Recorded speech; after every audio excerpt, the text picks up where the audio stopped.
We're going to be getting healthier, happier, wealthier, and wiser. Anybody interested in getting all those things? Hello? Yeah. So we are going to do what?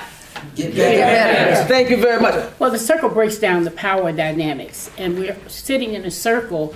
It allows us to be able to identify our own stories and then embrace the stories. Why are we here? Why is it so much better that we do this work together? And I could go scientific, but we're 500% more likely to complete any task when you do it in community. That's why all universities have gone to these cohort models. 500% more likely. Do you want to be 500% more likely to complete your goals?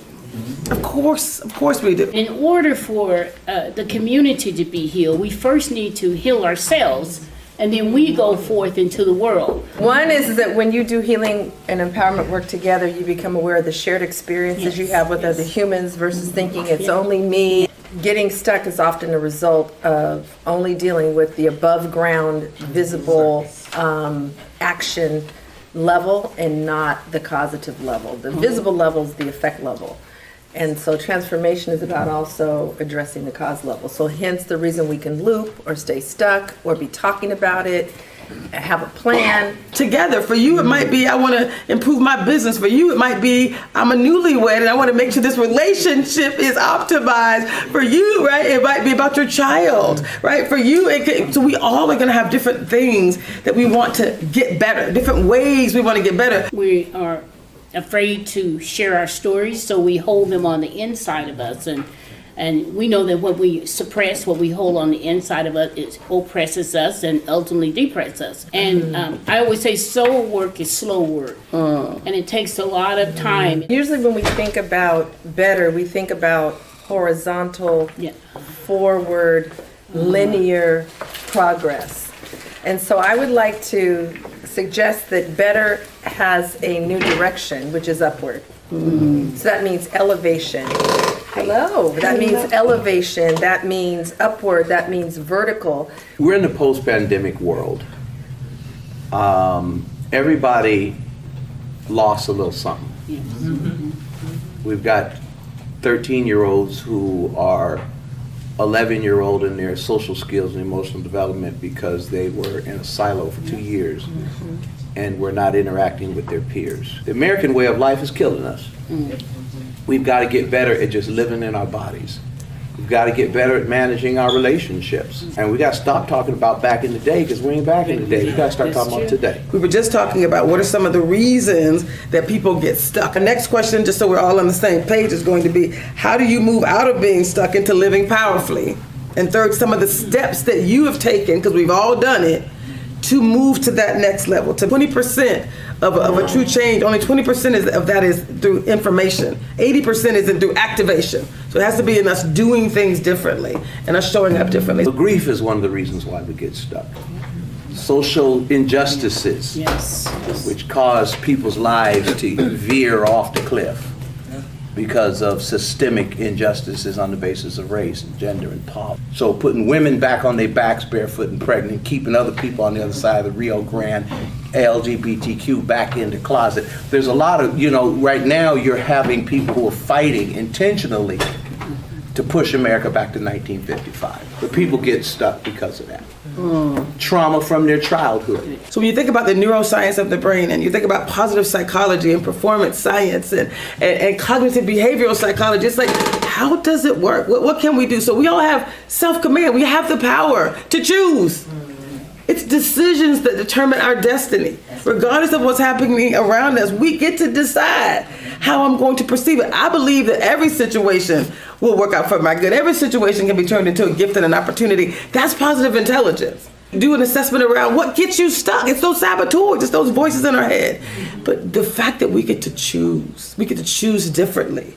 We get to actually get unstuck. Part of the journey is recognizing that it's about becoming a better conditioner of your mind.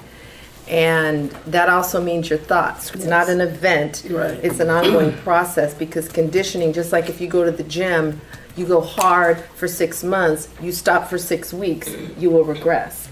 So the conditioning of the mind is not just for a season. You know, the brain is plastic. The mind is unlimited. So we're to continue to be elevating. We really have to learn how to practice self-care and compassion towards ourselves.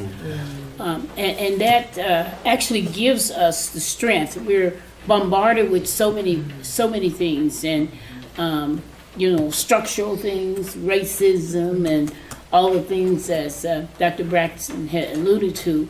And those things just sort of clog up our mind. Sometimes people who live in an addiction that they tell themselves that they're managing, after that second or third DUI, and they lose their license, and then they can't get hired with the school system or anything anymore, that addiction is causing them so much pain, they're tired of that pain, and then they decide to go get help.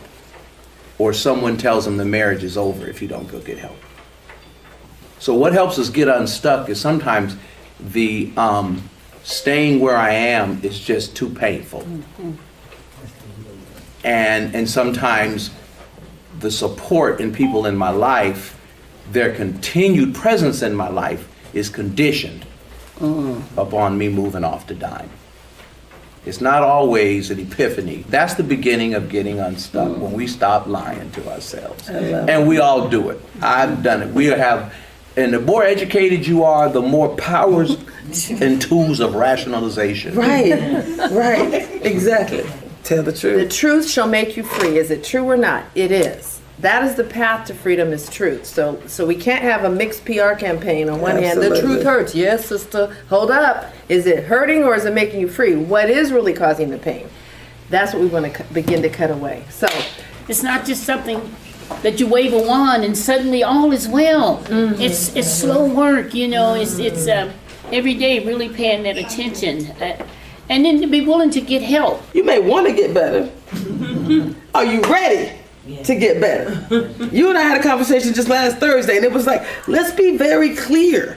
Wanting a thing and being ready for true transformation are very different things. So let's talk a little bit about readiness. You're ready at the point where you can't stand the situation anymore. You're ready. I'm ready. I can't. I think other people call it hitting bottom, and your bottom is not my bottom. Right. You may be content to wallow in a little bit. For me, it's bottom. I'm done with it. And I think one of the things that helps us get unstuck, and in a sense of helping our